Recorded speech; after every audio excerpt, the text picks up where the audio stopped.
నిఖిల్ కి బొట్టు గాజులే తక్కువయ్యాయట. నబీల్ ను లేపేయడమేంటో.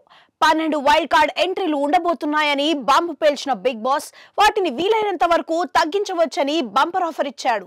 అలా 5 ఛాలెంజ్లు ఇచ్చారు. కానీ అందులో 3 మాత్రమే గెలవడంతో వైల్డ్ కార్డ్ ఎంట్రీల సంఖ్యను 9 వరకే నరుక్కుంటూ రాగలిగారు. ఈ ఛాలెంజ్ల మధ్యలో బోలెడు గొడవలు. అదుర్సనిపించిన నబీల్, పృథ్వీ వైల్డ్ కార్డ్ ఎంట్రీలను ఆపేందుకు బిగ్ బాస్ 3వ ఛాలెంజ్ ఇచ్చాడు. ఇందులో నబీల్, పృథ్వీ పోటీ పడ్డారు. పావుగంట సేపు బెలూన్ పగలకుండా చూసుకోమంటే వీళ్ళు ఏకంగా 3 గంటలకు పైగా అలానే ధ్వజస్తంభంలా నిలబడి ఔరా అనిపించారు. ఈ గేమ్లో పృథ్వీ, శక్తి టీం విజయం సాధించడంతో 11 మందిలో ఒక వైల్డ్ కార్డ్ ఎంట్రీని అరికట్టారు. అంతేకాదు అవతలి టీంలో నుంచి ఒకరిని గేమ్లో నుంచి తీసేసే పవర్ను శక్తి టీంకు ఇచ్చాడు. చిల్లర గేమ్ దొరికిందే ఛాన్స్ అనుకున్న శక్తి క్లాన్ కాంతారా టీం నుంచి నబీల్ ను అవుట్ చేసింది.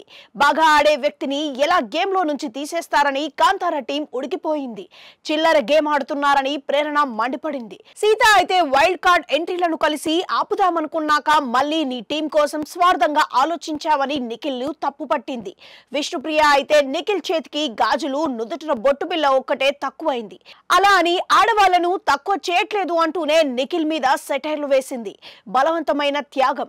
అసలు శక్తి టీంలో మనీని ఎలా సైడ్ చేశారన్న డౌట్ ప్రేరణకు వచ్చింది. అదే ప్రశ్నను ముక్కు సూటిగా అడ్డంగా మణికంఠయ్యే స్వయంగా త్యాగం చేశాడని సోనియా అంది.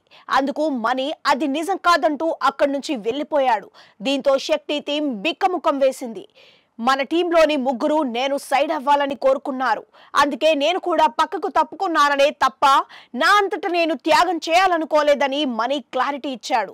కన్నీళ్లు పెట్టుకున్న మణికంఠ ఆయన వెనక్కు తగ్గని సోనియా, యష్మి అప్పటిదాకా త్యాగం అని చెప్పి ఇప్పుడేమో మాట మార్చేశాడంటూ నోరేసుకుని పడిపోయారు. నీ వయసెంత, చిన్నపిల్లాడిలా ప్రవర్తించకు, ఎవరిని బ్యాట్ చేయొద్దంటూ యష్మి వార్నింగే ఇచ్చింది.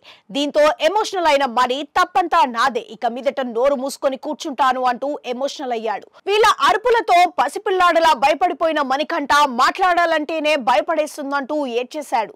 ధైర్యం నూరిపోసిన నబీల్. అతడి బాధను అర్థం చేసుకున్న నబీల్ ఎవరికి భయపడాల్సిన పని లేదు, నీకు మాట్లాడాలనిపించినప్పుడు మాట్లాడంతే అని అతనుకు ధైర్యం చెప్పాడు. ఇక బిగ్ బాస్ రంగురంగుల పజిల్లు అనే 4వ ఛాలెంజ్ ఇచ్చాడు. ఇందులో ఏ టీం గెలవలేకపోయింది. నచ్చిన స్టెప్పులు వేసుకోండి అంటూ 5వ ఛాలెంజ్ ఇవ్వగా ఈ గేమ్ లో శక్తి టీం గెలుపొందింది. దీంతో 10 వైల్డ్ కార్డ్ ఎంట్రీలను కాస్త 9కి చేరాయి. 9 మంది వైల్డ్ కార్డ్ ఎంట్రీలుగా అప్పుడే బిగ్ బాస్ ఓ బాంబు పేల్చాడు. ఇంతటితో ఛాలెంజ్లు పూర్తయ్యాయని, అప్పటి వరకు 3 వైల్డ్ కార్డ్ ఎంట్రీలను మాత్రమే ఆపగలిగారని చెప్పాడు. అంటే ఇంకా 9 మంది హౌస్ లోకి వచ్చేస్తున్నారని హౌస్ మేట్స్ గుండెల్లో గుబులు పుట్టించారు. వీరిలో 6-7 మంది మాజీ కంటెస్టెంట్లు కాగా మరో 2 ఈ సీజన్ లో ఎలిమినేట్ అయిన వారితో రీ ఎంట్రీ ప్లాన్ చేస్తున్నారన్నట్లు టాక్ వినిపిస్తోంది.